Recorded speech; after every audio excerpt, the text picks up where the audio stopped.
Waalaikumsalam. Tuloy po kayo, sir. Kayo po si Colado Pangalian Maruhong. Base po sa vital sign mo kanina, tingnan ng mga kasama ko, normal din yung BP mo, 120/90. Tapos okay naman din yung, tingnan muna natin yung pulse ox natin.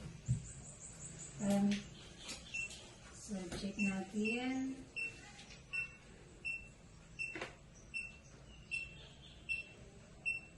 So, okay naman din, 90, okay, 78.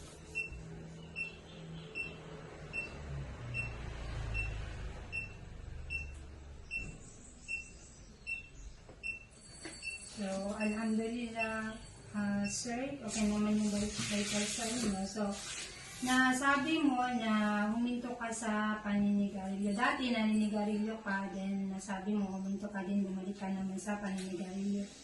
So, ilang taon ka nung nag-start ka manigarilyo? 12 years. 12 years old ka. So, bata ka pa masyado, sir. So, nasabi mo na huminto ka ng paninigarilyo. Ano yung reason mo na nag-stop ka ng paninigarilyo? Nag-stop ako manigarilyo para hindi ako makakuha ng sakit. So, aware din po pala kayo, sir, na ang paninigarilyo ay nakakasama po sa ating kalusugan, hindi lang sa sarili mo, pwede din sa mga taong nakakalangkap ng usok ng sigarilyo mo. So, since nasabi mo na nag-stop ka, ilang buwan ka nag-stop? Inabutan ba ng isang taon ang pagtitinto mo sa paninigarilyo? Wala, isang buwan lang. Isang buwan lang, tapos bumalik ka naman ulit sa paninigarilyo. Opo. So, anong rason? Bakit bumalik ka sa paninigarilyo? Hindi ko matiis kasi nakita ko yung mga kabarkada ko nanigarilyo. So, opo, sir, ganyan talaga. Minsan kasi dahil sa mga environment, yung sinasabi nila na environmental influence, isang buwan ka lang nakastop.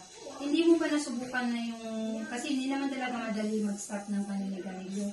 Hindi yan pwede na bigla-biglain mo. Dapat kasi mayroon yan, ilang ang nagagamit mo sa isang araw? Ilang ka? Ilang stick? Sobrang isang ka. So, madami pala, no? So, kung gusto mo sir, huminto, kasi siyempre natry mo na din mag-stop ng paninigarilyo. So, kung gusto mong tuloy-tuloy ka na makahinto sa paninigarilyo is, pwede ka namin tulungan, pwede ka magsabi sa akin para ma-counsel ka namin. Masabi namin yung mga dapat mong gawin para tuluyan mo na po maiwasan yung paninigarilyo.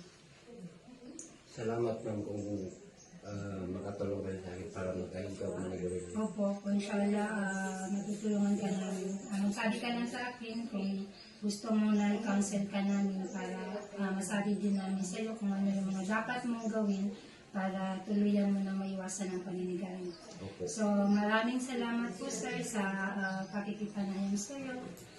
Pinanlakan mo yung interview namin. So, inshallah, pag gusto mong mag-counsel ka namin about sa paano mo mahintuan yung paninigarilyo is magsabi ka lang. Okay, thank you so much sir.